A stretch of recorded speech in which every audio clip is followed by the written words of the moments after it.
Legenda Petani Immortal episode 70. Li Qinghe menatap suaminya dengan tajam. Alisnya yang halus berkerut erat. Jika kau ingin bantuan Fua, minta saja sendiri. Urusan keluargamu tidak ada hubungannya denganku. Fua membuka King Heju untukku agar aku bisa berdiri tegak di depan keluargamu. Sekarang kau memintaku membantumu mendapatkan kuota sayuran King Long. Luo Jiandong, kau anggap aku ini apa? Dia mengabaikanku saat dia tidak berguna. Tetapi sekarang setelah dia berguna, dia berpura-pura menjadi suami yang baik selama beberapa hari. Dan sekarang dia tidak bisa menahan diri untuk menunjukkan sifat aslinya? Mendengar kata-kata Li Qinghe yang penuh kemarahan, Luo Jiandong merasa agak patah semangat dan malu. Namun, ia tampak lega karena penolakan Li Qinghe yang lugas. Kalau begitu lupakan saja.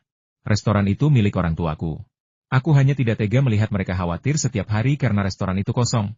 Namun, meskipun restoran itu tidak bisa tetap buka, uang yang mereka dapatkan dari penjualan restoran itu akan cukup untuk mereka hidup nyaman di masa tua mereka. Setelah mengatakan itu, wajah Luo Jiandong kembali berseri-seri dengan senyum. Dia menggenggam tangan Li Qinghe dan berkata lembut, "Qinghe, kita sudah menikah selama bertahun-tahun, dan kamu belum banyak merasakan hari-hari baik. Aku dan orang tuaku berhutang budi padamu. Sekarang, kamu yang bertanggung jawab. Aku tidak menginginkan apapun darimu, aku hanya berharap kamu bisa memaafkanku agar keluarga kita bisa hidup bahagia bersama, membesarkan putra kita, dan mencarikan istri yang cantik untuknya. Tentu saja, kamu harus memberiku uang saku setiap bulan agar aku bisa membeli rokok dan bensin untuk menjemput putra kita dari sekolah." Li Qinghe menatap kosong suaminya, mendengarkan setiap kata-katanya. Kerutan di dahinya akhirnya mereda, dan hatinya yang telah mengeras begitu lama mulai melunak. Dia bisa merasakan bahwa Luo Jiandong tidak berpura-pura, tetapi menyatakan cintanya padanya dari lubuk hatinya.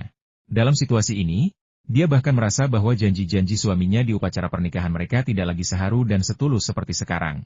Mungkin setelah hidup bersama begitu lama, cinta mereka benar-benar telah berkembang menjadi ikatan kekeluargaan yang dalam. Adapun restoran keluarga Luo Jiandong, bisnisnya sudah lama sangat lesu, dan semakin memburuk dari hari ke hari. Sebagian besar pelayan restoran telah diberhentikan, dan bahkan kepala koki pun mempertimbangkan untuk mengundurkan diri. Justru karena bisnis keluarga Luo sedang tidak berjalan baik, Ibu Luo Jiandong melampiaskan kemarahannya pada Li Qinghe, menuduhnya membuang-buang uang, yang menyebabkan Li Qinghe, yang telah lama menahan diri, tiba-tiba meledak. Tidak lama setelah Li Yunfei pergi ke pegunungan, Luo Jiandong merasa hubungannya dengan istrinya perlahan melunak. Akhirnya, ia tak kuasa menahan diri dan tanpa malu-malu meminta istrinya untuk memohon kepada saudara iparnya agar membantu menghidupkan kembali restoran keluarga mereka. Ia mengatakan bahwa selama mereka bisa mendapatkan kuota sayuran King Long, restoran mereka pasti akan bisa bangkit kembali. Tentu saja, Luo Jiandong tidak berniat untuk melakukan comeback atau menghasilkan banyak uang. Menurutnya, memiliki King Heju sudah cukup bagi pasangan itu. Namun, terakhir kali dia pulang, dia tidak tahan melihat orang tuanya dengan rambut beruban dan wajah khawatir. Jadi inilah yang terjadi. "Aku agak lelah. Kau tetap di sini dan makan malam bersama Tong Tong dan Mao Mao. Aku akan tidur dulu. Ingat untuk mengunci pintu malam ini." Li Qinghe menggertakkan giginya. Tetapi pada akhirnya dia tidak menyetujui permintaan Luo Jiandong. Dia ingin mengujinya sedikit lebih lama. Jika Luo Jiandong benar-benar berperilaku seperti yang dikatakannya, maka Li Qinghe tidak keberatan menelan harga dirinya dan meminta adik laki-lakinya untuk membantu mertuanya. Namun, dia tidak tahu bahwa Li Yunfei telah membatasi kuota sayuran King Long secara ketat, sehingga sangat sulit bagi perusahaan lain untuk mendapatkan kuota. Setelah meninggalkan kediaman Qinghe, Li Yunfei berjalan pulang, bertemu banyak penduduk desa yang menyapanya di sepanjang jalan. Dia menanggapi setiap orang dengan riang, dan bahkan mengobrol dengan beberapa wajah yang dikenalnya. Dia tidak bisa menahan diri. Alkohol telah membuatnya sedikit bersemangat. Saat ia kembali ke pertanian, hari sudah mulai gelap. Saat Li Yunfei berjalan menuju villa itu, tanpa sadar ia melirik villa bambu di sebelahnya. "Aku sudah kembali seharian dan menyapa semua orang yang perlu kutemui. Tapi sepertinya aku belum bertemu Michelle." Namun, mengingat sifatnya yang gila kerja, dia bahkan tidak punya waktu untuk mengurus putrinya sendiri. Jadi mungkin dia lupa sama sekali tentang perjalananku ke pegunungan. Sambil mendesah, Li Yunfei melirik lampu yang menyala di ruang tamu villa dan akhirnya menyerah pada rencananya untuk pergi ke rumah bambu nomor 1. Sungguh lelucon. Perut Yunu sudah sangat besar sehingga dia bisa melahirkan kapan saja. Jika dia pergi menemui Michelle saat ini dan ketahuan, bukankah itu hanya akan menambah penderitaan Yunu? Bersabarlah sedikit lebih lama. Ini adalah momen kritis. Aku sama sekali tidak bisa membiarkan Yunu marah sampai jatuh sakit. Sambil bergumam kata-kata itu pada dirinya sendiri, Li Yunfei menggertakkan giginya dan bersiap untuk kembali ke villa. Namun, sebelum ia sempat melangkah 2 langkah, ia mendengar teriakan yang familiar, yang membuatnya berhenti mendadak. "Oh, keponakanku Yunfei sudah kembali? Aduh, orang tua ini sudah lama menunggumu." Li Yunfei berbalik dan melihat bahwa orang yang datang bukanlah orang lain selain Sandaki, lelaki tua yang telah diusir dari rumah oleh Nenek Fu. Teriakan itu tiba-tiba menyadarkan Li Yunfei dari keadaan sedikit mabuknya. Dia menggosok matanya yang masih mengantuk, agak tak percaya, mengira dia hanya mabuk dan bingung, mengira apa yang dilihatnya adalah kenyataan. Bagaimana mungkin Sandaki berada di rumahnya sendiri? Namun, saat Li Yunfei selesai menggosok matanya, Sandaki sudah berada di depannya. Tidak diragukan lagi bahwa orang itu adalah Pak Tua San. Kakek San, kau tidak bisa memanggilku begitu. Kau tidak bisa memanggilku keponakan Yunfei, kau juga tidak bisa memanggilku Li kecil, kau tidak bisa mengacaukan hierarki. Pada saat ini, Li Yunfei menatap Sandaki dengan sangat waspada, bahkan mundur selangkah. Pasti ada sesuatu yang tidak biasa terjadi. Mengenal Pak Tua San dengan baik, Li Yunfei tahu bahwa lelaki tua itu belum pernah bersikap sopan kepadanya sebelumnya. Mungkinkah ia berubah pikiran dan merasa menyesal telah menyakitinya hari ini, dan akan meminta maaf kepadanya? Tidak. Tidak, atau mungkin dia menyadari bahwa aku hanya berpura-pura dan sekarang berencana untuk membalas dendam padaku. Dia memancingku untuk lengah sebelum memberikan pukulan telak. Semakin Li Yunfei memikirkannya, semakin bingung dia. Dia bahkan mengerahkan energi spiritualnya, siap untuk melarikan diri kapan saja dan meminta bantuan kakeknya di klinik medis Chunkyu. Kau harus mengerti bahwa kau tidak bisa melawan Sandaki, siapapun lawanmu. Kau telah menyembunyikan kekuatan bertarungmu yang sebenarnya begitu lama, dan kau tidak bisa begitu saja mengungkapkannya seperti ini. Jika kau melawan orang luar, paling buruk kau hanya bisa memasukkannya ke ruang sirang untuk membunuhnya dan menghancurkan bukti. Tapi Sandaki adalah teman kakekku dan guru UNU. Ya, secara umum, dia praktis seperti kakekku. Meskipun orang tua ini sama sekali tidak sopan, aku sudah membalas dendam hari ini, jadi aku tidak akan mempermasalahkannya. Bagaimana kau bisa memanggilku begitu seenaknya? Keponakan Yunfei, mari kita tetap menggunakan sebutan yang tepat. Meskipun aku teman kakekmu, aku juga guru istrimu, bukan? Mari kita kesampingkan Li Lao Er untuk sementara dan anggap saja aku guru istrimu. Dengan begitu, memanggilku keponakan Yunfei sudah tepat. Sandaki, dengan ekspresi sederhana dan jujur di wajahnya, menjelaskan kepada Li Yunfei sambil tersenyum. Namun, melihat senyuman itu, Li Yunfei selalu merasa bahwa lelaki tua itu menyembunyikan pisau di balik senyumannya. Baiklah, apapun yang kau katakan, itu saja. Aku mau pulang untuk makan malam. Kau sibuk, kan? Dengan itu, Li Yunfei bersiap berjalan melewati Sandaki dan menuju ke villa. Hei, tunggu sebentar. Anak muda keluarga Li batuk. Yunfei, keponakanku tersayang, tolong jangan marah pada orang tua ini. Aku salah hari ini. Oke? Aku seharusnya tidak bersikap kasar dan menyakitimu. Lihat. Nenek Fuemyu juga jahat padaku hari ini, bahkan mengejarku beberapa kali dengan pisau pemotong kayu. Kenapa kau tidak memaafkanku saja? Sejujurnya, Sandaki jarang sekali bersikap begitu rendah hati kepada siapapun sepanjang hidupnya. Menghadapi situasi ini, Li Yunfei hampir menampar dirinya sendiri. Dia sangat mengenal temperamen Sandaki. Namun, situasi ini terlalu seperti mimpi. Li Yunfei bertanya-tanya apakah dia masih mabuk dan hidup dalam keadaan linglung karena mabuk. Namun, setelah berpikir lebih jauh, Li Yunfei bisa memahaminya. Sejak pertama kali bertemu Sandaki dan Nenek Fu di bus, Nenek Fu benar-benar mengendalikan Sandaki, dan dialah satu-satunya yang bisa menuruti keinginan Sandaki. Jangan biarkan reputasi Sandaki sebagai ahli bela diri menipu Anda. Dia sombong dan menganggap dirinya yang terbaik di dunia. Tetapi ketika bersama Nenek Fu, dia seperti harimau di depan penjaga hewan. Sekalipun kau adalah banjir yang mengamuk atau raja hutan, aku akan menyuruhmu duduk. Kau tidak boleh berdiri, atau kau tidak akan mendapatkan makanan hari ini. Memikirkan hal itu, Li Yunfei dengan saksama mengamati ekspresi Sandaki sambil ragu-ragu bertanya, Kakek San, apakah kakek benar-benar datang untuk meminta maaf kepadaku? Hei, bagaimana mungkin itu palsu? Lihat, aku bahkan membawa hadiah permintaan maaf. Cepat makan hadiah ini untuk menyembuhkan luka dalammu, lalu kita kembali ke klinik. Kamu bisa mengobrol dengan Nenek Fu. Katakan padanya aku tahu aku salah, dan minta dia untuk tidak menyalahkanku. Hehe. Seperti yang diduga, perilaku Pak Tua San disebabkan oleh Nenek Fu. Namun demikian, fakta bahwa dia secara pribadi datang untuk meminta maaf dan membawa hadiah menunjukkan bahwa dia masih memiliki hati nurani.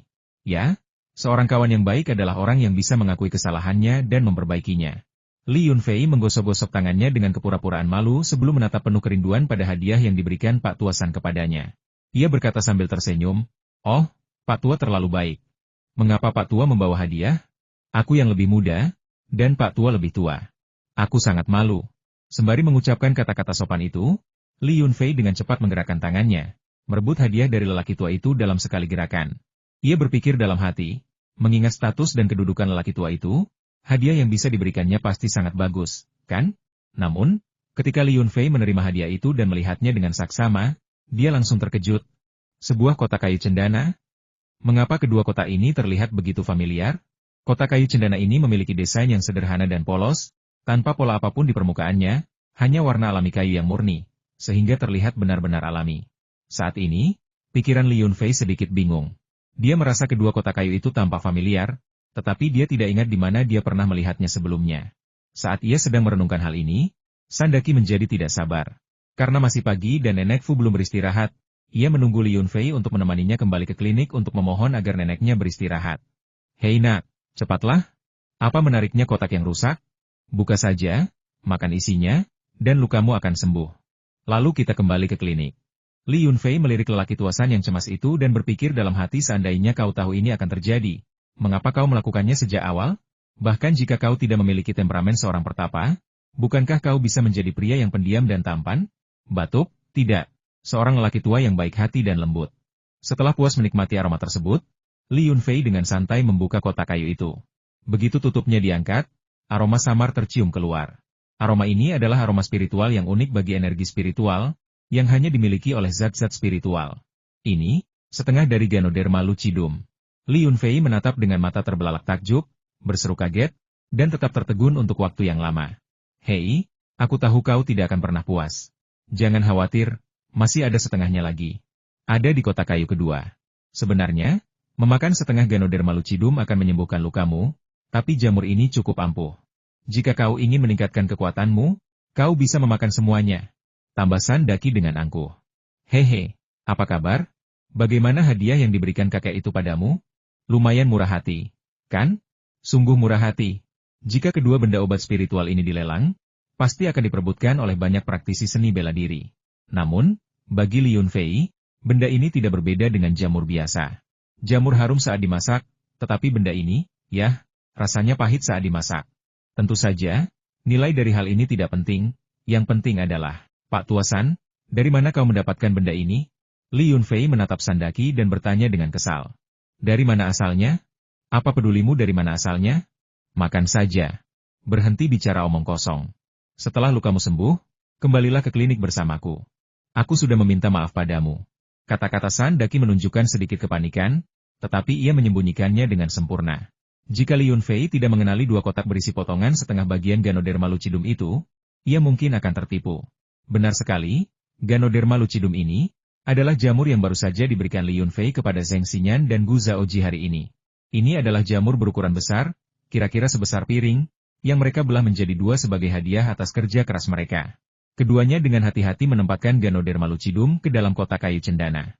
Karena mereka berada cukup jauh, Li Yunfei tidak dapat melihat desain kotak itu dengan jelas. Tetapi begitu dia membuka tutupnya dan melihat Ganoderma lucidum, dia langsung mengenali asal-usulnya. Ini adalah sesuatu yang saya hasilkan sendiri. Jika saya masih tidak bisa membedakannya, maka itu benar-benar sebuah keajaiban. Jelas sekali ini telah direndam dalam air mata air spasial. Namun, pertanyaannya adalah, mengapa benda ini sampai ke tangan Sandaki? Mungkinkah Pak Tuasan berubah pikiran dan membeli Ganoderma lucidum dari Zheng Xinyan dan Gu Zaoji untuk meminta maaf kepadaku, lalu memberikannya kepadaku? Itu juga tidak masuk akal. Mengingat keinginan Zheng Xinyan dan Gu Zaoji akan obat spiritual, bagaimana mungkin mereka bersedia mentransfernya dengan begitu mudah? Ketika saya memberi mereka obat spiritual siang ini, Tuan Tua Gong sudah menyatakan niatnya untuk membelinya. Namun, ketika dihadapkan dengan sesepuh keluarga Gong, keduanya dengan tegas menolak. Dari segi kekuatan, status dan latar belakang Tuan Tua Gong jauh lebih kuat daripada Sandaki. Meskipun Gong Xinghe hanya berada di puncak alam kedua, sementara Sandaki telah melangkah ke alam ketiga. Jelas mana yang lebih penting. Lagi pula, keluarga Gong adalah keluarga kultivator dengan sejarah ribuan tahun. Memikirkan hal ini, Li Yunfei menolak untuk menyerah dan bersikeras untuk mencari tahu asal-usul Ganoderma lucidum. Pak Tua Matahari, aku boleh punya Ganoderma lucidum, tapi setidaknya jelaskan dari mana asalnya. Jangan bilang itu dari sumber yang mencurigakan, seolah-olah kau mencurinya. Jika pemilik aslinya datang mencariku dan ingin berkelahi denganku, dengan lengan dan kakiku yang lemah serta kekuatanku yang pas-pasan, bukankah ahli manapun akan datang dan membunuhku? Beraninya dia? Pak Tua Matahari melotot, aura membunuhnya tiba-tiba meledak. Namun dalam sekejap, dia menyadari telah salah bicara dan segera mengubah nada bicaranya. Dengan lemah berkata, hehe, bagaimana mungkin itu dicuri? Ramuan spiritual yang berharga seperti itu tidak mudah dicuri. Lalu dari mana ramuan ini berasal? Li Yunfei mendesak, terus bertanya. Hei, sepertinya aku yang mengambilnya. Uhuk-uhuk, ya, aku yang mengambilnya. Untuk pertama kalinya, sedikit rasa malu yang hampir tak terlihat muncul di wajah Sandaki. Ketemu? Mendengar kebohongan Sandaki yang terang-terangan, Li Yunfei merasa geli sekaligus jengkel. Dia melihat jamur Ganoderma lucidum di dalam kotak kayu di tangannya, mengangkatnya, dan melambaikannya ke arah Sandaki, sambil berkata, ketemu? Ketemu dan masih dalam kemasannya? Lalu, tidak bisakah orang tua itu menyimpannya di dalam kotak kayu? Benda ini sangat berharga, tentu saja aku harus menyimpannya dengan hati-hati. Sandaki tetap tidak bergeming, bersikeras dengan keras kepala. Sepertinya kamu tidak membawa apapun saat meninggalkan klinik hari ini, ya? Dari mana kotak kayu ini berasal? Kenapa kau mengkhawatirkan begitu banyak hal? Apa aku harus melaporkan setiap hal padamu? Sandaki hampir gila menghadapi pertanyaan Li Yunfei, dan hampir meledak.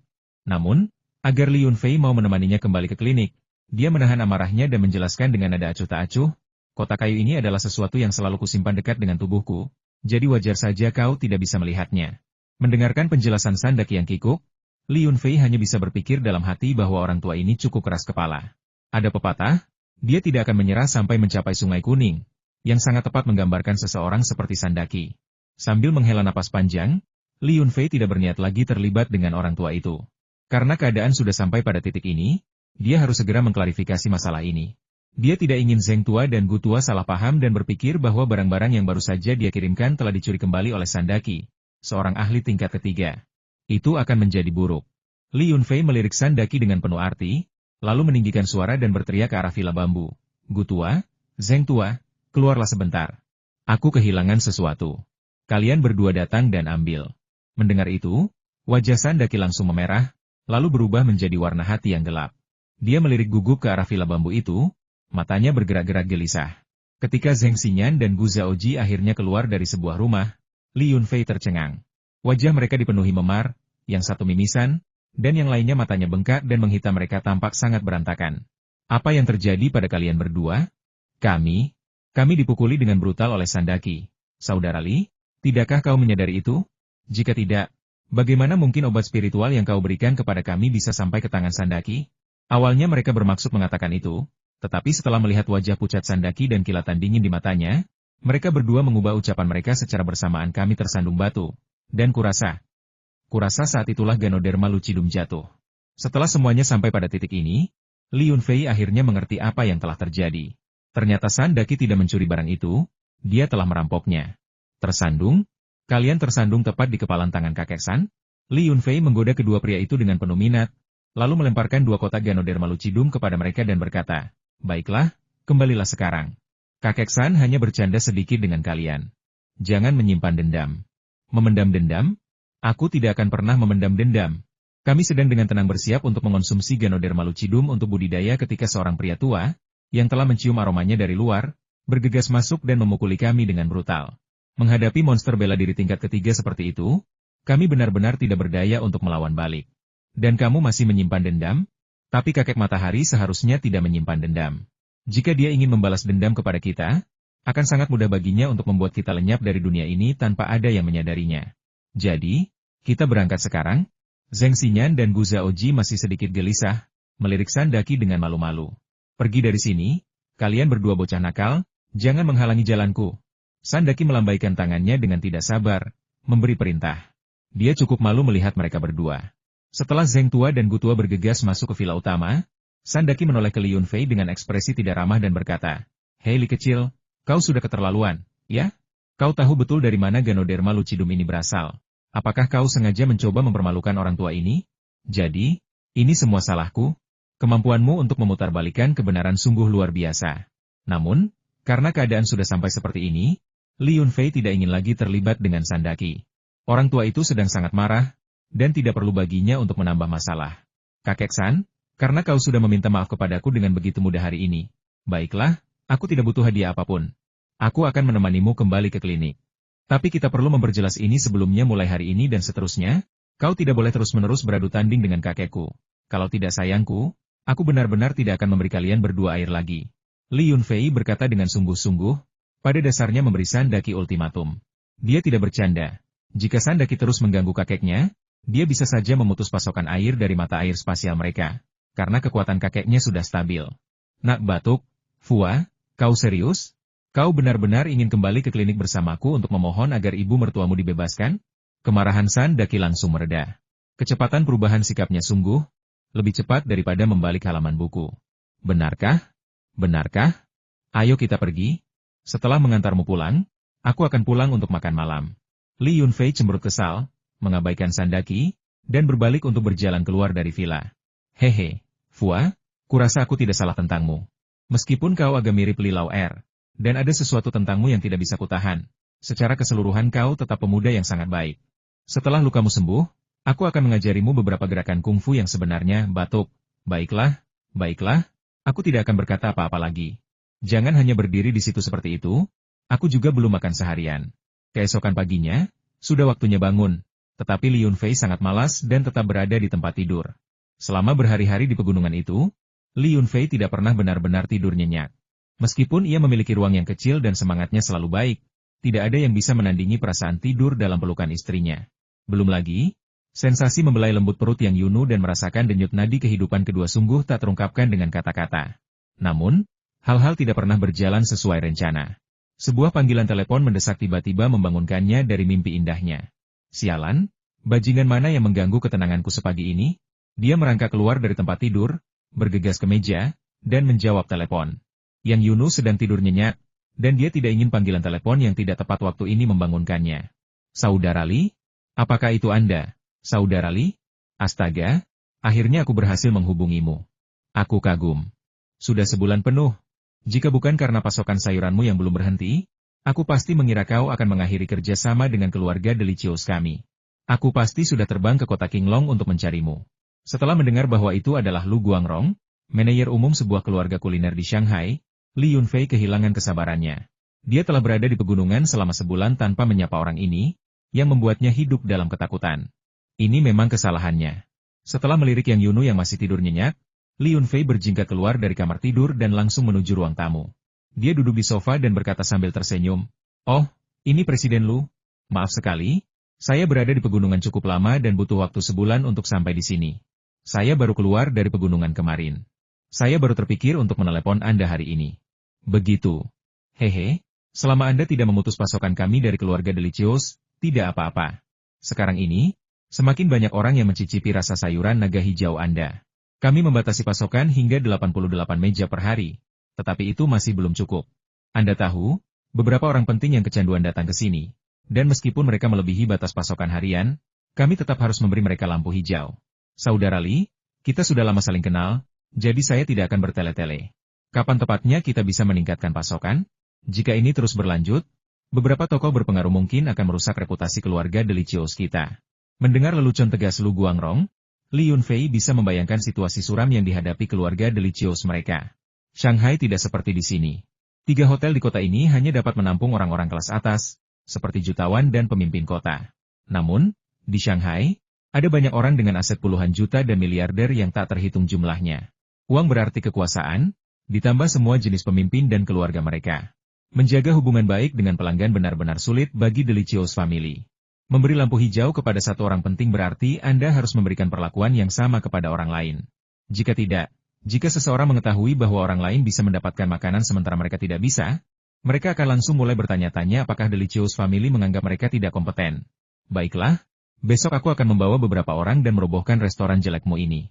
Meskipun situasi keluarga Delicious tidak banyak hubungannya dengan Li Yunfei, dan dia bisa dengan mudah menjauhinya. Sekarang ladang nomor 2 telah dikontrakan, dan dia telah melewatkan musim tanam padi spiritual. Ladang nomor 2 tidak dapat dibiarkan menganggur selama periode jeda ini. Dia harus memanfaatkan ladang-ladang ini. Tidak ada yang pernah berpikir mereka punya terlalu banyak uang, terutama karena ruang kecil itu semakin mahal. Meteorit matahari yang terkumpul di pegunungan telah sangat meningkatkan kapasitas ruang, yang juga berarti bahwa permintaan akan giok akan meningkat sesuai dengan itu. Giok Kunlun yang digali saat itu hampir habis. Saya memperkirakan bahwa setelah 2 kali pengisian ulang lagi, saya harus mencari cara untuk mendapatkan lebih banyak giok untuk ditempatkan di ruang kecil itu. Setelah analisis ini, Li Yunfei benar-benar merasa bahwa dirinya agak miskin. Presiden Lu, kapasitas produksi bukanlah sesuatu yang bisa saya tingkatkan secara instan. Bagaimana kalau begini beri saya waktu lebih banyak, dan saya akan memikirkan solusinya. Li Yunfei mengusap pelipisnya, Akhirnya mengalah pada permintaan Lu Guangrong untuk pertama kalinya. Saudara Li, apakah kau serius? Kau benar-benar akan meningkatkan produksi?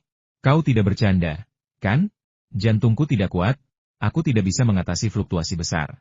Ketika Lu Guangrong mendengar bahwa sikap Li Yunfei telah berubah dari sebelumnya, nadanya langsung meninggi. Dia merasa gembira. Dewan Direksi Delicious Family telah memberinya banyak pesanan. Jika dia tidak bisa mendapatkan pasokan yang lebih besar, para petinggi akan menggantinya dengan seseorang yang mampu menghubungi orang yang bertanggung jawab atas King Yu Farm. Tuan Lu, kita berdua adalah orang jujur, jadi saya tidak bisa memberi Anda jawaban pasti. Saya hanya bisa mengatakan bahwa saya akan mencoba meningkatkan produksi dan memprioritaskan pasokan untuk Anda. Hah? Ya? Saudara Li memang orang yang sangat jujur. Tapi jangan repot-repot membicarakan prioritas. Berikan saja semua peningkatan produksi itu padaku.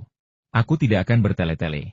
Harga transaksi kita akan dinaikkan 25% dari harga semula. Itu 5% lebih tinggi dari batas kenaikan harga maksimum yang diberikan kepadaku oleh Dewan Direksi. Hanya itu kemurahan hati yang bisa kuberikan. Lu Guangrong menawarkan godaan kenaikan harga tanpa ragu-ragu. Sekarang, setelah 2 kali kenaikan harga sayuran dan buah-buahan Qinglong sangat tinggi, praktis dijual sebagai barang mewah. Terlebih lagi, setiap kenaikan harga diprakarsai oleh pembeli. Seseorang yang jujur seperti Li Yunfei tidak akan pernah menaikkan harga secara sukarela. Kami bukan tipe orang seperti itu. Baiklah, jika kita bisa menghasilkan uang, kita akan tetap mempertahankannya. Saya tidak menaikkan harga, jadi tindakan saya sepenuhnya dibenarkan. Namun, volume produksi memang terlalu rendah, dan kita harus memperluas skala produksi. Jika perusahaan seperti Meishijia memesan dalam jumlah besar, mereka bahkan tidak akan mampu memasok restoran adik saya di Qingheju dalam waktu dekat. Kalau begitu, mari kita akhiri sampai di sini dulu, Tuan Lu. Saya ulangi lagi, saya hanya ingin mengatakan bahwa saya akan berusaha sebaik mungkin untuk menemukan solusi. Dan tentu saja, saya juga berharap dapat membantu Anda. Ada sebuah pepatah, kan? Orang yang menyebalkan itu cuma sok. Jika dipikir-pikir, kalimat ini praktis dibuat khusus untuk Li Yunfei. Diam-diam dia sangat gembira dengan kenaikan harga itu, tetapi dia berbicara dengan kemarahan yang benar. Seolah-olah dia hanya membantu Li Yunfei karena rasa kewajiban, bukan karena uang. Oh, Kakak Li, kami tidak punya apa-apa untuk dikatakan. Jika kau benar-benar membantuku kali ini, aku akan mengingat kebaikanmu seumur hidupku, kata Lu Guangrong dengan penuh semangat, seolah-olah sayuran tambahan itu sudah ada di depannya. Seumur hidup? Jangan dibahas. Aku tidak tertarik pada laki-laki. Haha, anakku sebentar lagi lahir. Ya, seharusnya memang anak laki-laki. Dengan begitu, masalah dianggap selesai, dan Li Yunfei bercanda dengan Lu Guangrong dengan santai. Setelah mendengar itu, Lu Guangrong kembali menyampaikan ucapan selamat yang antusias melalui telepon. Pada akhirnya, Li Yunfei benar-benar bingung. Jelas sekali putranya sendiri yang mendapat masalah, jadi mengapa Lu Guangrong lebih bersemangat daripada temannya? Ya, kehidupan yang luar biasa tidak perlu penjelasan.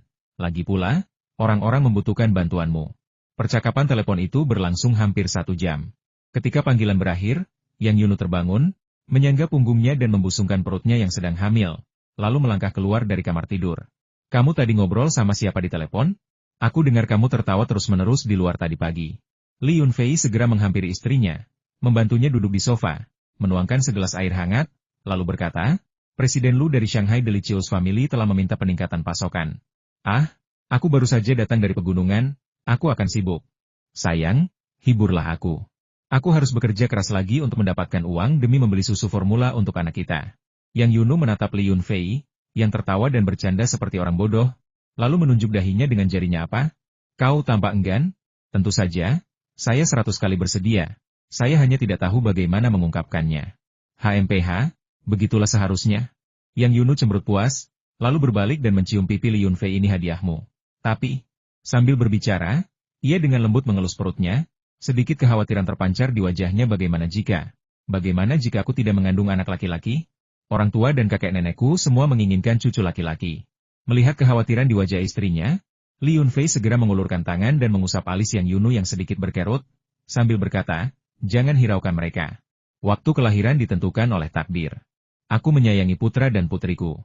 Paling buruk, hehe, setelah yang ini lahir, kita akan terus mencoba dan mendapatkan 2 anak anjing lagi. 2 tim? Apa kau pikir aku babi? 2 tim? Akan kuhajar kau sampai mati. Yang Yunu mengangkat tangannya untuk memukul Li Yunfei, yang tertawa dan menghindar sambil bercanda berteriak, lahirkan 2 tim sepak bola, 1 tim putra dan 1 tim putri, untuk berkontribusi pada kemajuan sepak bola nasional.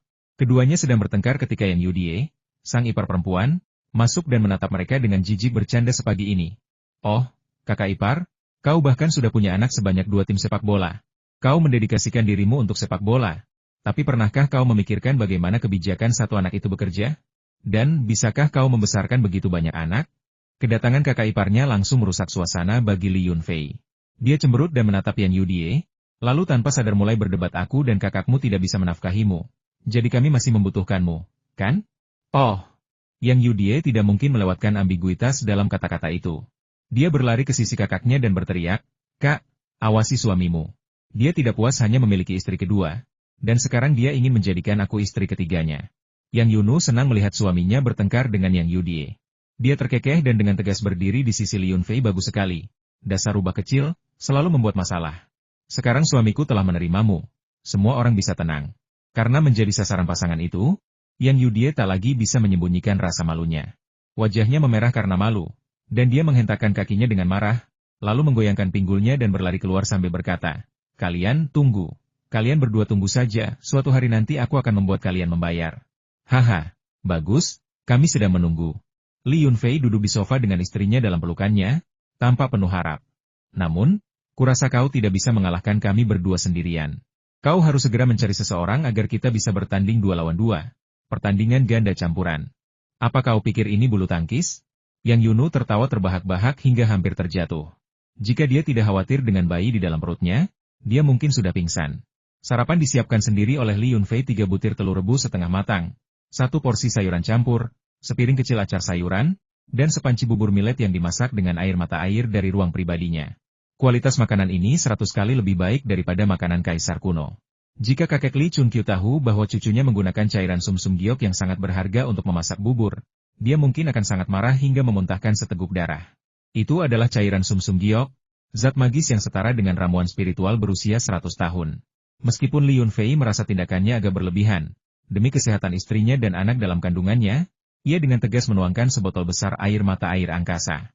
Bagi Li Yunfei, tidak ada yang lebih berharga daripada istri dan anaknya. Untungnya, kakak ipar saya pergi dengan marah, dan mereka berdua yang berbagi sepanci kecil bubur tidak menghabiskan terlalu banyak esensi mata air ruang angkasa. Yang Yunu memiliki nafsu makan yang luar biasa baik pagi ini.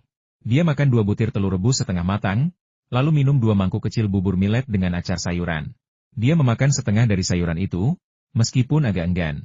Setelah makan sampai kenyang, dia mengusap perutnya dan menatap Li Yunfei dengan penuh persetujuan.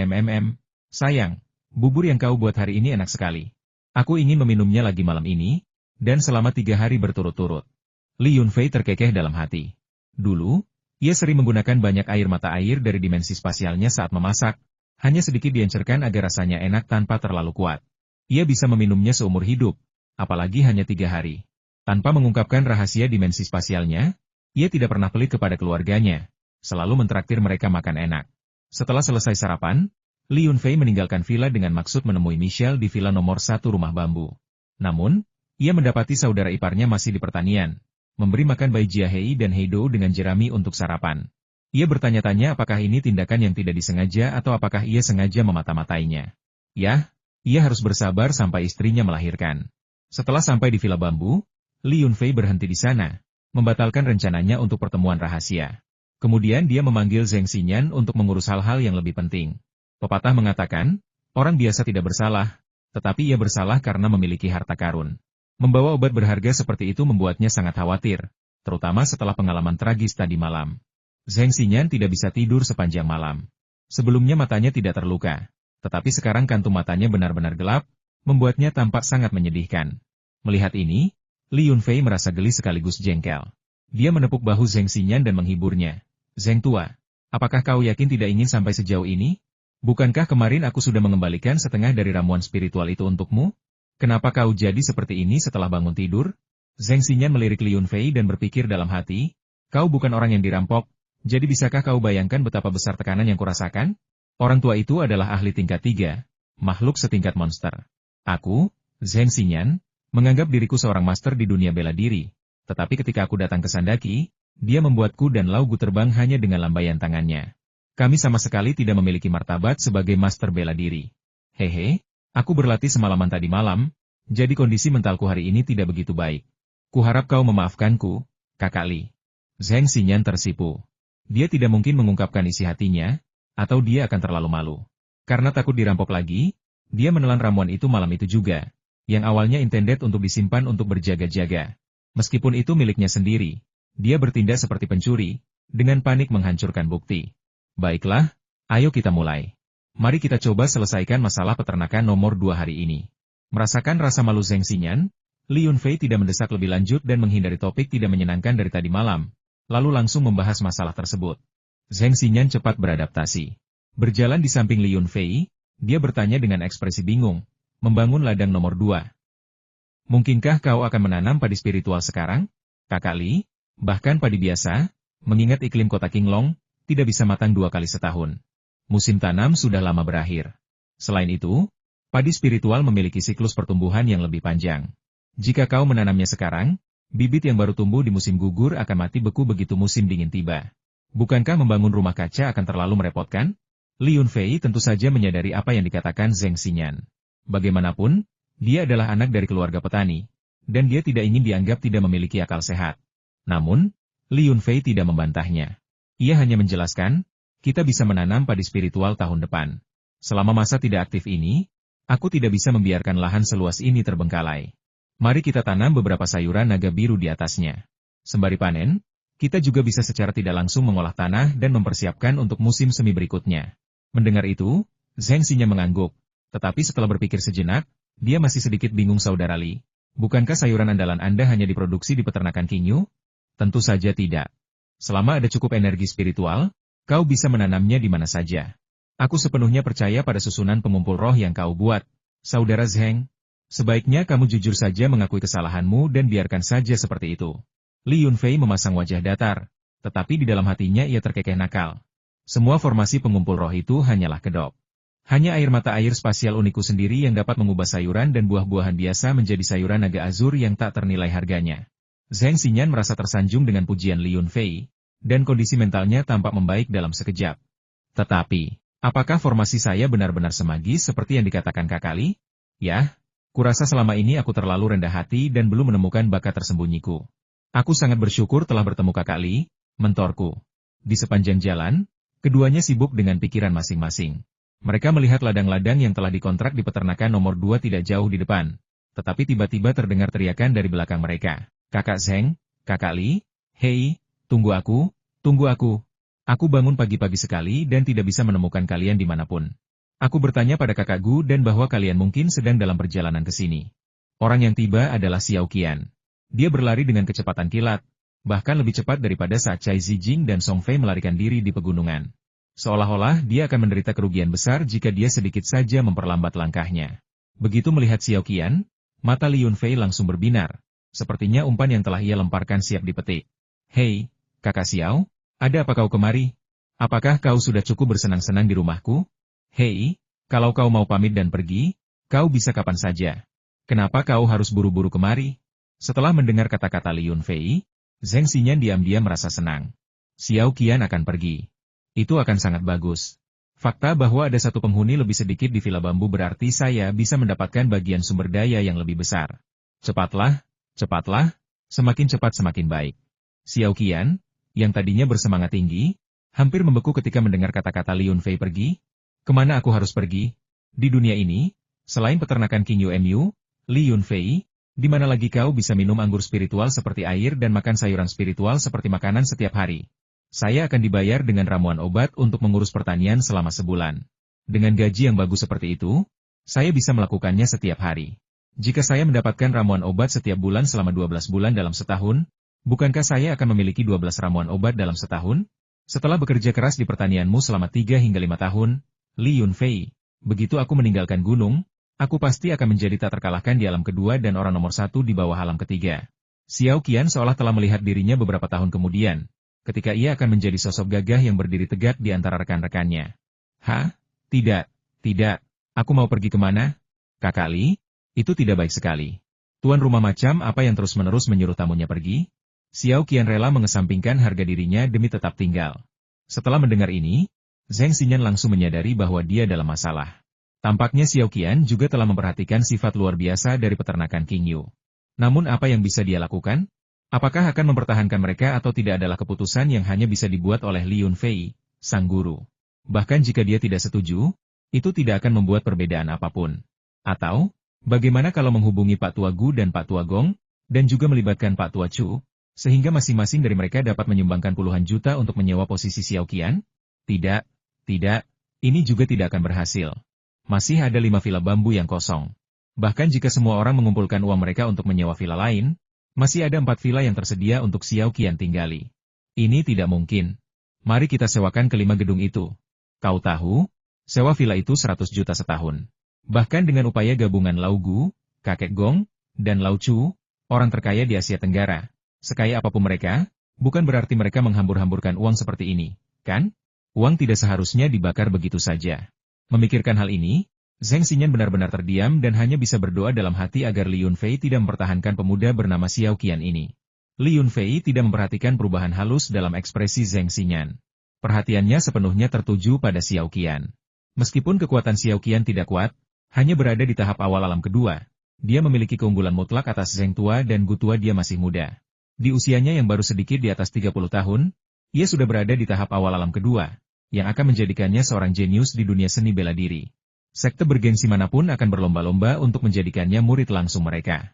Jika aku bisa membimbing dan melatihnya, mungkin dalam beberapa tahun aku bisa menghasilkan seorang master tingkat ketiga yang tak tertandingi untuk menjadi kaki tanganku. Itu mimpi yang sangat ambisius.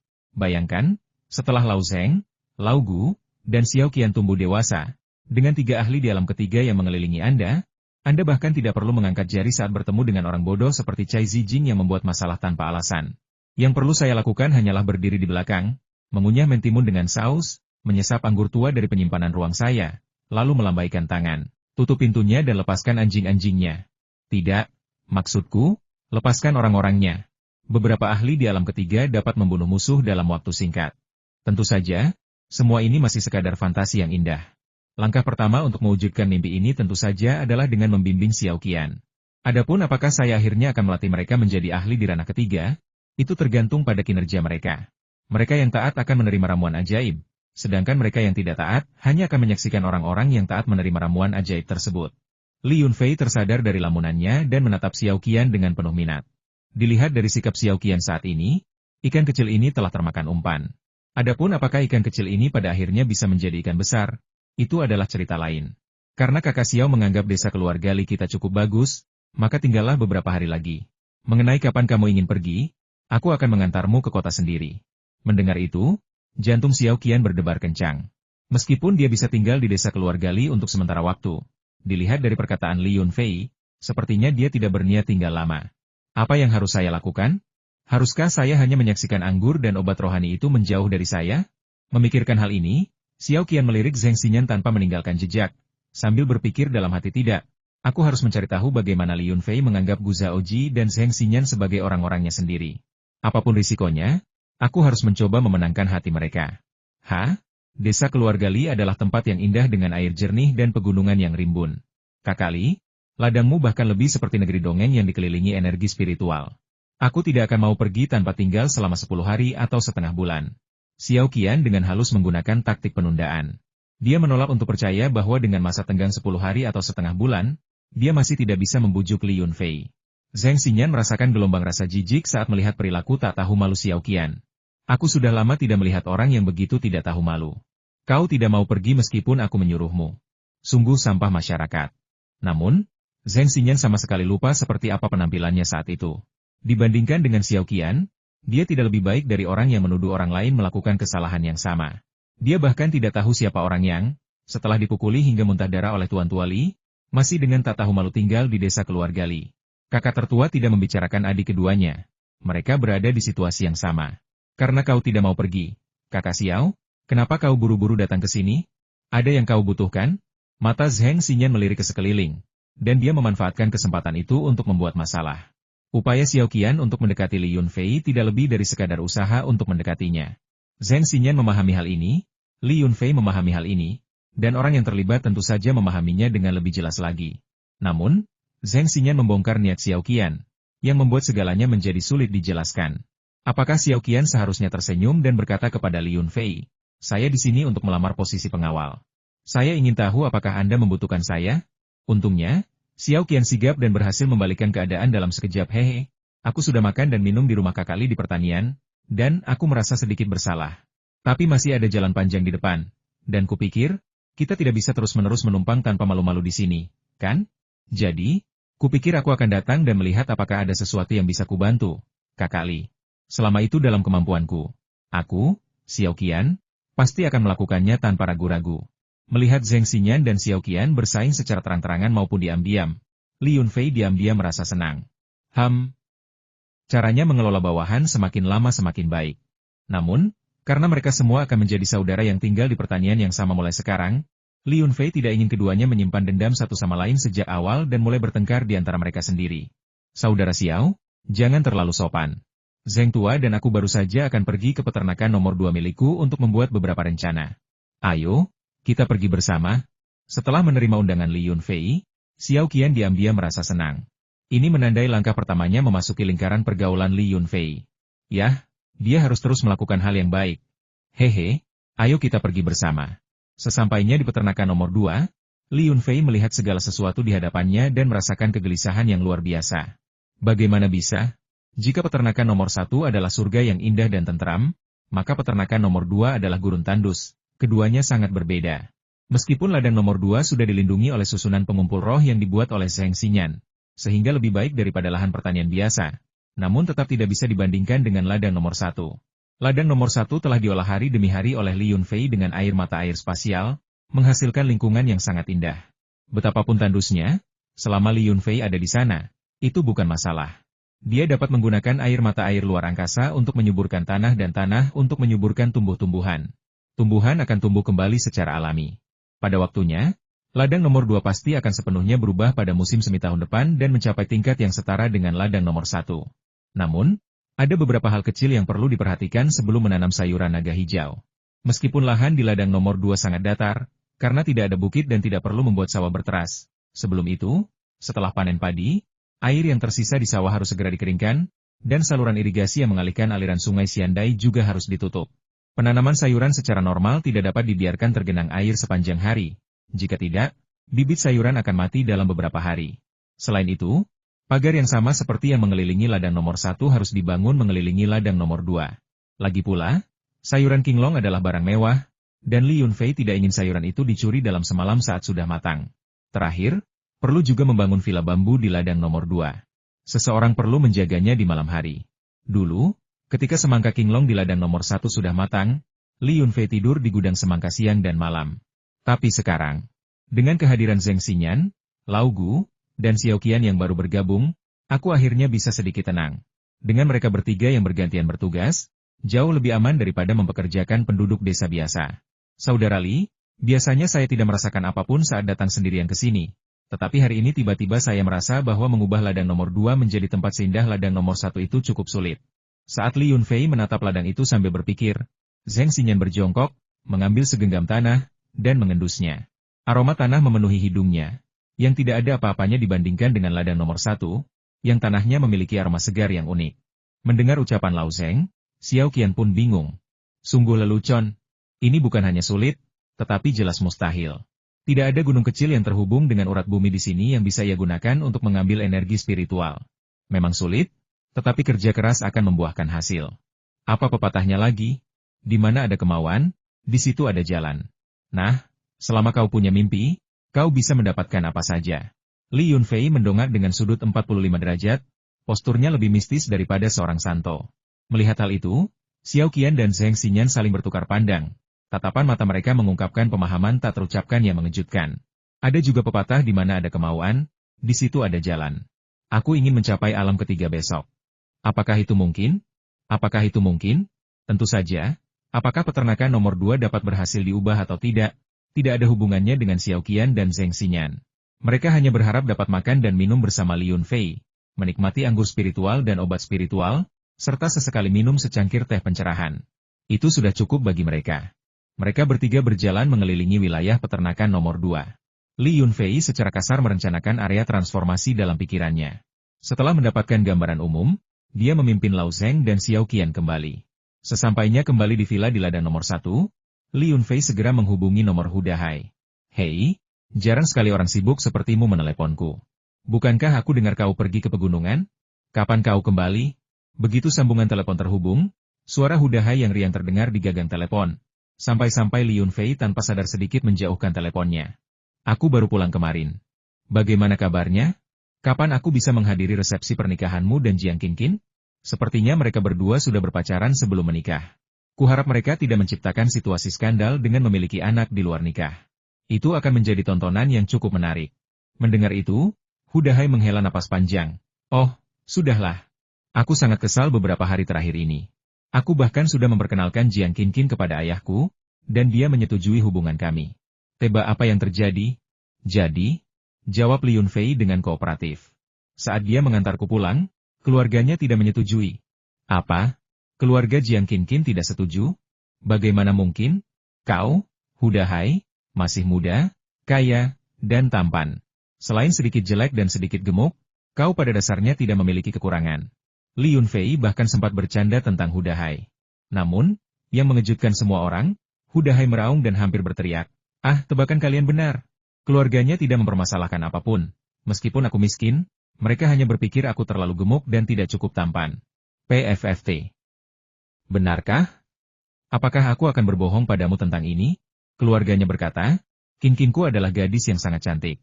Bagaimana jika dia melahirkan anak cacat karena kamu? Tidak apa-apa jika itu laki-laki, tetapi jika itu perempuan, hidupnya akan hancur. Kata Hudahai, menirukan nada bicara seorang tetua di keluarga Jiang. Mendengar itu, Li Yunfei hampir tertawa terbahak-bahak. Benar saja. Ini adalah dunia yang menilai berdasarkan penampilan. Jika Anda tidak cukup tampan, bahkan jika Anda menemukan pacar, Anda tidak akan menemukan ibu mertua. Tapi ini adalah ibu mertua yang benar-benar luar biasa. Dia malah meremehkan kekayaan Hudahai yang sangat besar, sungguh tidak biasa. Lalu kenapa kamu tidak segera mulai berolahraga dan menurunkan berat badan? Atau setidaknya, melakukan operasi plastik di Korea Selatan? Aku bilang, apakah kita masih bersaudara? Bagaimana kau bisa menendangku saat aku sedang jatuh seperti ini? Kata Hudahai dengan kesal, benar-benar kehilangan kesabarannya. Baiklah, baiklah. Li Yunfei terkekeh sejenak. Akhirnya puas tertawa, sebelum menegakkan tubuh dan bertanya, lalu bagaimana denganmu dan Jiang Qinqin? Jika kalian tidak bisa melewati ibu mertua, kalian berdua bahkan tidak akan memiliki akta kelahiran. Bagaimana kalian akan menikah? Kau tepat sasaran lagi kali ini. Hudahai terkekeh licik di ujung telepon dan berkata, aku dan Qinqin berpikir bahwa jika semua cara lain gagal, kami akan menyelesaikan masalah dengan bayi itu terlebih dahulu. Kemudian, istriku tidak akan bisa lolos dariku. Hamil sebelum menikah? Kalian berdua tidak bercanda, kan? Li Yunfei baru saja berpikir bahwa kedua orang aneh ini mungkin membuat lelucon tentang menikah karena kehamilan, tetapi dia tidak menyangka bahwa dugaannya tepat sasaran. Apa yang bisa kita lakukan? Kita benar-benar saling mencintai. Kita tidak bisa begitu saja putus, kan? Saat pertama kali bertemu, Jiang Qinqin mengatakan bahwa dia akan tetap bersamaku seumur hidup, dan jika aku berani meninggalkannya, dia tidak akan menangis atau membuat keributan. Paling-paling, dia akan memotong alat kelaminku. Mendengar ucapan Hudahai, Li Yunfei merasakan sakit yang tiba-tiba di selangkangannya. Tanpa sadar ia menunduk melihat selangkangannya dan merasa beruntung. Untungnya, Yuan-uku memiliki temperamen yang baik. Jika aku menikahi Jiang Qinqin, konsekuensinya akan tak terbayangkan ketika aku membawa Michelle dan Chloe kembali bersamaku. Baiklah, mari kita akhiri topik ini di sini. Ini adalah dua dunia aneh yang tidak akan dipahami oleh orang normal. Pokoknya, kamu bisa mengurusnya sendiri. Aku punya sesuatu yang penting untuk kukatakan padamu. Aku punya pekerjaan di sini. Carikan aku beberapa desainer dan tim konstruksi. Aku sudah mengontrak sebuah pertanian baru dan sedang bersiap untuk merenovasinya. Bagus sekali, kau benar-benar mengembangkan bisnismu. Hudahai tak kuasa menahan napas saat mendengar ucapan Li Yunfei. Li Yunfei tersenyum rendah hati. Hehe. Sebesar apapun bisnisnya, saya tetaplah seorang petani. Memang benar Li Yunfei adalah seorang petani, tetapi jarang sekali kita melihat seseorang yang bisa bertani seperti dia, atau bahkan unik di dunia. Pernahkah Anda melihat satu pon mentimun dijual dengan harga lebih dari 100 yuan? Selain itu, sayuran ini masih sangat diminati tetapi tidak mudah didapatkan. Bahkan mentimun yang telah diangkut ke luar angkasa dan melakukan perjalanan, seperti yang dilaporkan di berita, belum tentu lebih mahal daripada sayuran kinglong. Belum lagi nilai gizinya. Bahkan jika mentimun Anda telah melakukan perjalanan dengan pesawat ruang angkasa, ia tidak dapat menghasilkan energi spiritual, bukan? Sama sekali tidak ada perbandingan antara keduanya. Teruslah berpura-pura. Berapa banyak petani yang mampu tinggal di villa dan mengendarai mobil impor? Oh ya, aku lupa, Kau juga membelikan UNOMU sebuah BMW. CK. Kau tidak tahu betapa irinya kau pada kin-kinku. Oke, sekarang setelah keadaan sampai pada titik ini, jika saya terus bertindak arogan, saya benar-benar akan disambar petir. Mari kita kembali ke topik utama. Kapan kita bisa mendatangkan desainer dan tim konstruksi ke sini? Semakin cepat renovasi selesai, semakin cepat kita bisa mulai menanam dan memproduksi tanaman.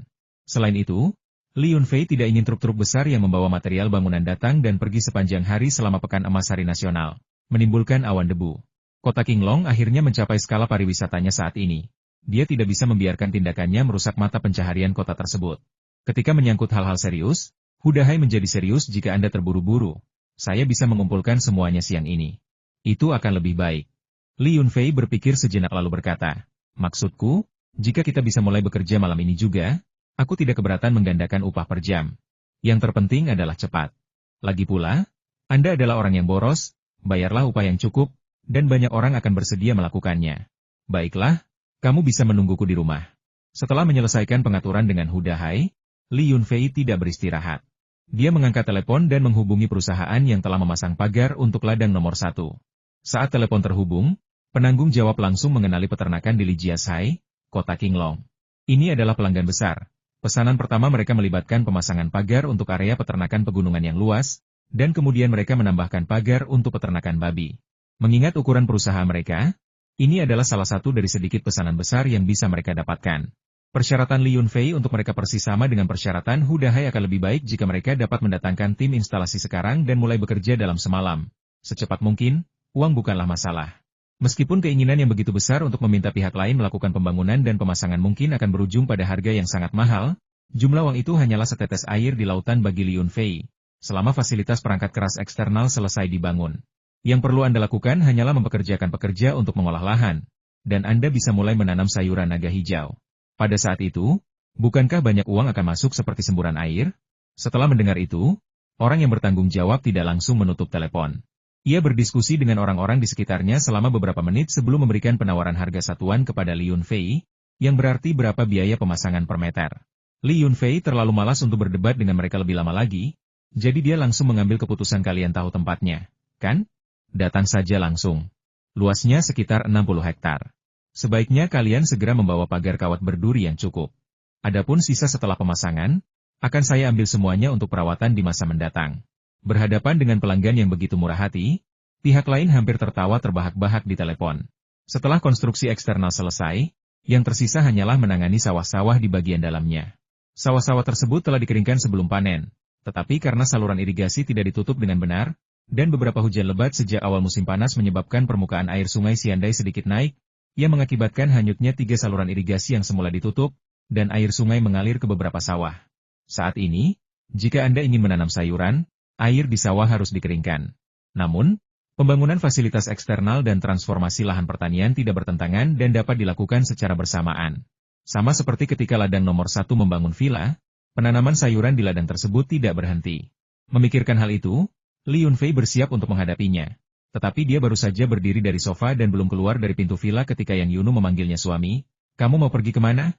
Sudah hampir waktu makan siang, bukankah kamu akan makan siang? Li Yunfei kemudian menyadari bahwa hari sudah tengah hari.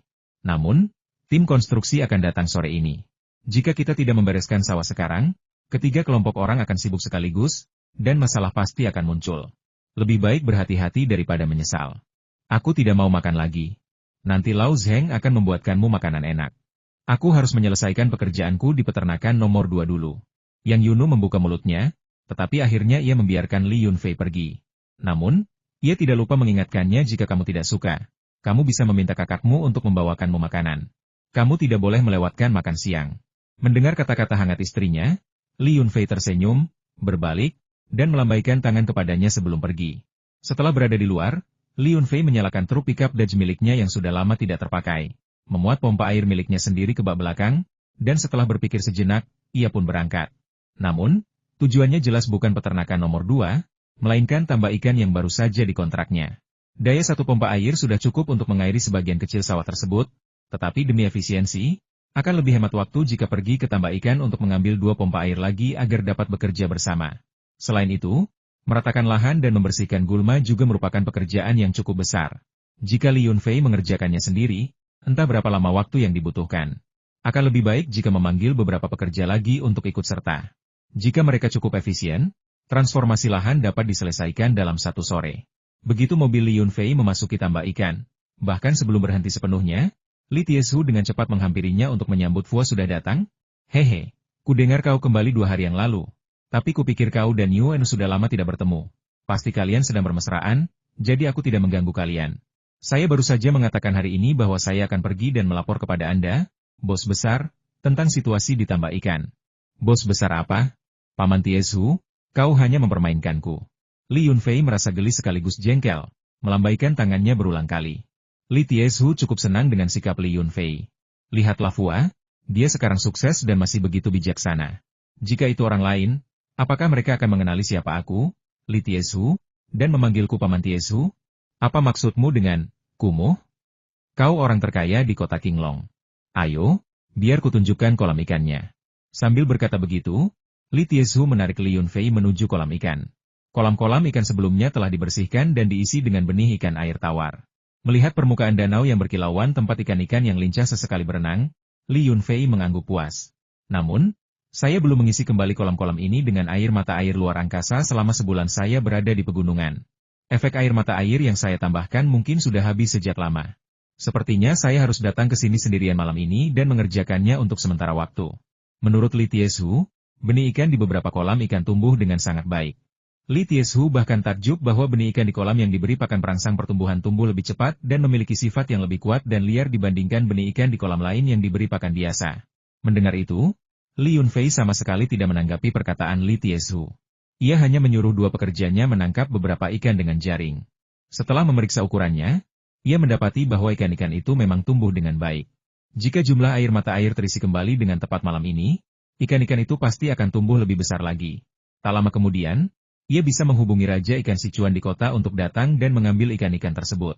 Terakhir kali kita membersihkan 5 kolam ikan, tetapi masih ada 4 yang belum tersentuh. Selama kamu berada di pegunungan, aku memimpin mereka untuk membersihkan ke-4 kolam ikan itu satu persatu. Mendengar itu, hati Li Yunfei tergerak. Karena ada tempat yang tersedia, bukankah dia bisa memulai program pembiakan ikan langka? Masih ada ikan pisau sungai Yangtze dan salamander raksasa di ruang sirang. Kedua spesies ini telah lama berendam di air mata air ruang tersebut, dan mereka gemuk serta sehat, sehingga cocok untuk pembiakan skala besar. Namun, sebelum melepaskan ikan pisau sungai Yangtze ke kolam ikan, Anda setidaknya harus memastikan bahwa semua ikan gabus di kolam telah dibersihkan. Ikan pisau jauh lebih kecil daripada ikan gabus, dan mengingat sifat ganas ikan gabus, Anda mungkin akan memakan semua ikan pisau di kolam dalam waktu setengah bulan, yang akan menjadi kerugian besar. Sambil memikirkan hal itu, Li Yunfei melangkah menuju 4 kolam ikan terakhir, bertanya sambil berjalan, Paman Tiesu, apakah semua ikan-ikan yang tidak diinginkan di kolam sudah dibersihkan?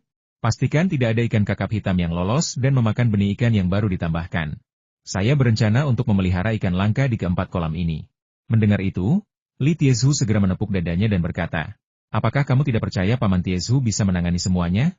Saudara-saudara Li, yang berdiri di dekatnya, menjelaskan, Fua, pasti tidak akan ada ikan hitam yang lolos dari jaring kita. Kali ini, kita membersihkannya dengan metode yang sama seperti sebelumnya kita menguras air dari kolam, menyendok lumpur dari dasar, lalu menambahkan bubuk disinfektan. Bahkan jika ada telur ikan, pasti akan dibersihkan. Dengan kata-kata itu, Li Yunfei merasa lega. Tentu saja, sebelum melepaskan ikan pisau sungai Yangtze, dia masih perlu menyelidiki lebih lanjut untuk memastikan semuanya dilakukan dengan sempurna.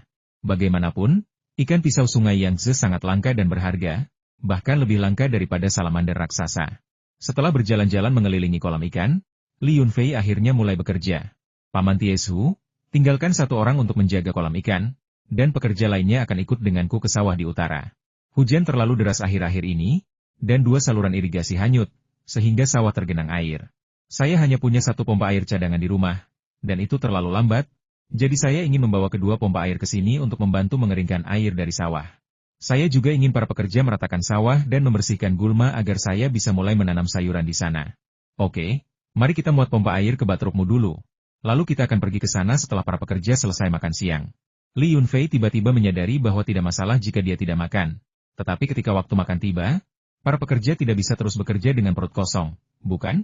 Memikirkan hal ini, Li Yunfei hanya bisa berkata, mari kita bawa mereka ke sana sebelum kita makan. Aku akan menelepon Chef Lee dan memintanya memasak beberapa hidangan lalu mengirimkannya. Kita bisa makan bersama di sawah di utara. Semua orang tahu bahwa Chef Lee adalah kepala koki di King Heju, dan juga beredar rumor bahwa Chef Lee telah magang di bawah bimbingan seorang guru, dan keahliannya konon telah meningkat begitu pesat sehingga sekarang ia 3 poin lebih baik daripada ayahnya. Setelah mendengar kata-kata Li Yunfei, para pekerja bersorak dan, tanpa mengucapkan sepatah kata pun, membawa pompa air, beberapa sekop, dan cangkul, lalu mengikuti Li Yunfei ke atas truk pickup. Truk Dajra milik Li Yunfei hanya bisa memuat 5 orang. Li Yunfei mengemudi, Li Tiezhu duduk di kursi penumpang tanpa ragu, dan saudara-saudara Li Kezi, serta seorang pekerja lainnya duduk di belakang. Adapun 3 pekerja lainnya, mereka hanya berdiri di bagian belakang truk. Lagi pula, perjalanannya tidak jauh, dan penduduk desa sudah terbiasa dengan bak traktor. Dibandingkan dengan yang sebelumnya, berdiri di atas bak truk pickup mewah sungguh menyenangkan. Tidak lama setelah tiba di peternakan nomor 2, seorang pelayan dari King Heju datang membawa keranjang bambu besar saudara Fua. Makanannya sudah siap. King Heju sedang sibuk sekarang, jadi saya akan pergi dulu. Baiklah, letakkan saja di tanah. Nanti aku akan menyuruh seseorang membawakan mangkuk dan sumpitnya. Setelah berteriak, Li Yunfei berbalik ke arah kelompok pekerja dan berteriak, cepat bekerja dan bersihkan selokan. Begitu air mulai mengalir ke selokan, kita akan memasang pompa air dan mulai makan. Proses drainase tidak rumit. Anda hanya perlu menyumbat saluran irigasi dan kemudian membuka sumbatan saluran drainase. Air di sawah akan secara otomatis mengalir ke parit drainase yang sedikit lebih rendah. Terakhir, Anda hanya perlu memasang pompa dan memompa keluar air yang telah mengalir ke parit. Setelah sejumlah besar air yang terkumpul telah dikeringkan dan tanah telah kering selama 3 hingga 5 hari, tanah tersebut dapat dibajak dan digunakan untuk menanam sayuran. Setelah mengatakan itu, Li Yunfei tidak lupa untuk menyemangati para pekerja selain itu. Saya secara khusus menyuruh seseorang membawakan sebotol moutai. Meskipun jumlahnya tidak cukup untuk membangkitkan selera kalian, para pria besar dan kekar ini, pasti cukup untuk memuaskan keinginan kalian. Lagi pula, kita masih harus bekerja di sore hari. Setelah kita selesai meratakan ladang dan membersihkan gulma malam ini, saya akan memberi kalian masing-masing sebotol moutai. Mendengar itu, mata para pekerja mulai berbinar-binar karena keserakahan, bahkan lebih dari anjing liar di pegunungan yang dalam. Moutai, itu minuman keras yang enak, konon harganya lebih dari 1.000 yuan per botol, dan orang-orang di kabupaten ini mungkin hanya meminumnya sekali setahun. Li Tiezhu kemudian bergabung dengan Li Yunfei untuk menyemangati semua orang. Kalian semua dengar itu? 1 botol moutai untuk masing-masing dari kalian. Kalian semua idiot, biasanya kalian pamer lama sekali setelah minum sebotol Luzo Lao Jiao, tapi kali ini moutai. Jadi ambil dan habiskan semuanya. Aku mengawasi, dan siapapun yang bermalas-malasan tidak akan mendapatkan moutai malam ini. Dengan moutai, siapa yang akan bermalas-malasan? Apa kau pikir kami bodoh? Benar sekali. Bahkan orang bodoh pun akan berusaha keras jika mendengar tentang moutai. Haha. Sekarang aku bisa pamer di depan Li si lumpuh. Sialan, terakhir kali dia datang ke sini pamer dengan sebotol Jianancun seharga 200 yuan. Kali ini aku akan menampar wajahnya. Menamparnya dengan keras. Beberapa pekerja berteriak dan melepas kaos dalam mereka, memamerkan otot-otot mereka sambil mengayunkan sekop dengan penuh semangat. Melihat hal ini, Li Yunfei senang karena kemurahan hatinya kepada para pekerja tidak sia-sia.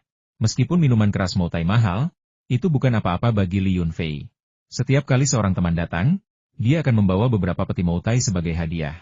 Awalnya, ayah Li Yunfei, Li Chengwen, sesekali minum 1 atau 2 gelas, tetapi sejak ia minum minuman keras Wu Liangye dari gudang tua Li Yunfei, bahkan ayahnya pun tidak lagi peduli untuk minum moutai sialan itu. Ada begitu banyak botol moutai di rumah yang tidak disentuh siapapun, dan gudang anggur mereka sendiri hanya teronggok begitu saja. Akan lebih baik memberikannya kepada para pekerja dan mendapatkan simpati mereka. Benar saja, efek minuman keras moutai sangat luar biasa. Dalam waktu singkat, bukan hanya selokan yang bersih, tetapi kanal irigasi yang tergenang juga tersumbat sepenuhnya. Setidaknya, tanpa campur tangan manusia, bendungan kecil di kanal irigasi itu pasti tidak akan hanyut lagi oleh sungai. Melihat air di sawah mengalir deras ke parit drainase, Li Yunfei dan beberapa pekerja dengan cepat memasang pompa air. Begitu mesin pompa meraung hidup, Li Yunfei melambaikan tangan kepada para pekerja. Makan malam sudah siap. Nikmati anggur dan daging yang enak. Semua orang sebaiknya bekerja keras siang ini. Para pekerja tertawa kecil dan dengan cepat berkata, tentu. Pada akhirnya, tak seorang pun dari mereka memperlambat langkah. Mereka berlari secepat angin menuju keranjang bambu. Takut jika mereka terlambat selangkah, mereka akan kehilangan kesempatan untuk menyesap anggur. Selama makan, beberapa pekerja duduk berkelompok, masing-masing memegang segelas minuman keras moutai, menyesapnya perlahan dan menikmatinya. Namun, Li Yunfei tidak tertarik pada Mo Tai. Ia berpura-pura mengeluarkan botol minuman keras kecil dari baja tahan karat dari sakunya, yang sebenarnya diambilnya dari ruang siram miliknya, lalu berjalan ke samping untuk makan dan minum sendirian. Li Tiezhu, yang sudah cukup tua, tidak mau duduk bersama anak-anak muda.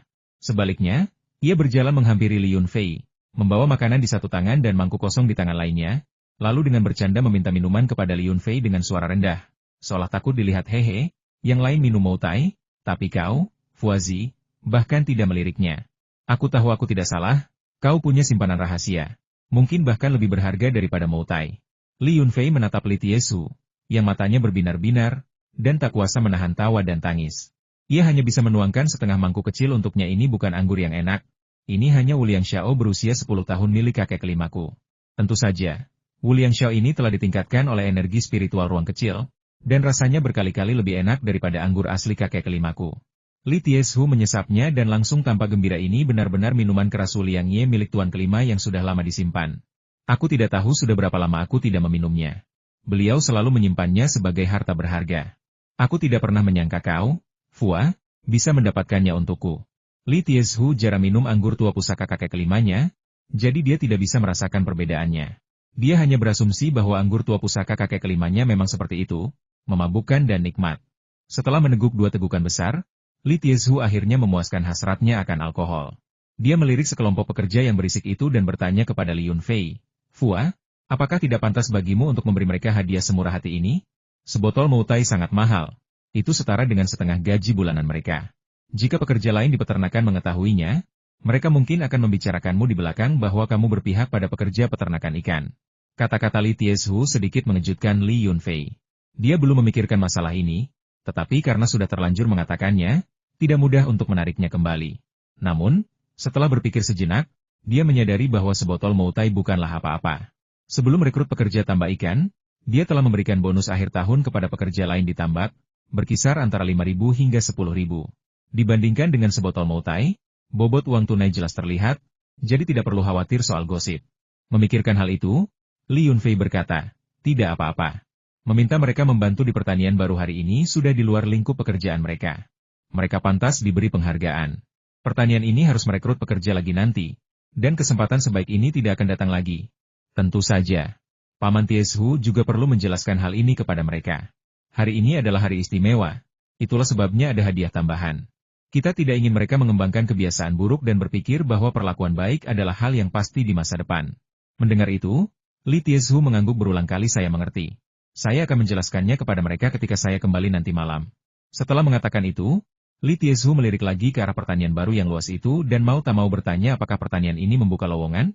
Tentu saja. Lahan seluas ini membutuhkan beberapa pekerja untuk membantu, bukan? Setelah mengatakan itu, Li Yunfei melirik Li Tiezhu dan kemudian menyadari bahwa Paman Tiezhu ingin merekomendasikan seseorang kepadanya. Li Tiezhu menyadari tatapan Li Yunfei, tetapi pada akhirnya tidak sanggup bertanya. Fua sudah cukup baik padanya. Tidak akan baik jika dia terlalu memaksakan kehendaknya. Namun, Li Tiezhu tidak menyebutkan hal ini. Tetapi Li Yunfei tidak mempermasalahkannya. Paman Tiezhu.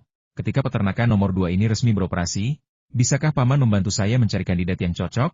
Tentu saja. Seperti yang saya katakan sebelumnya, orang tersebut harus jujur dan pekerja keras. Para pemalas yang tidak dapat diandalkan dan hanya ingin dibayar tanpa melakukan apapun tidak akan saya pertimbangkan. Li Tiezhu hampir meneteskan air mata mendengar kata-kata Li Yunfei. Lihatlah maskot-maskot Fua, betapa percaya dirinya mereka dan betapa terbiasanya mereka dengan hal itu. Mereka rela memberikan kekuatan sebesar itu kepada diri mereka sendiri. Oke, Fua, jangan khawatir. Aku akan mengawasi semuanya untukmu. Jika ada orang yang cocok, aku akan memberitahumu, dan kamu bisa menyelidikinya. Kita tidak menginginkan orang yang tidak dapat diandalkan.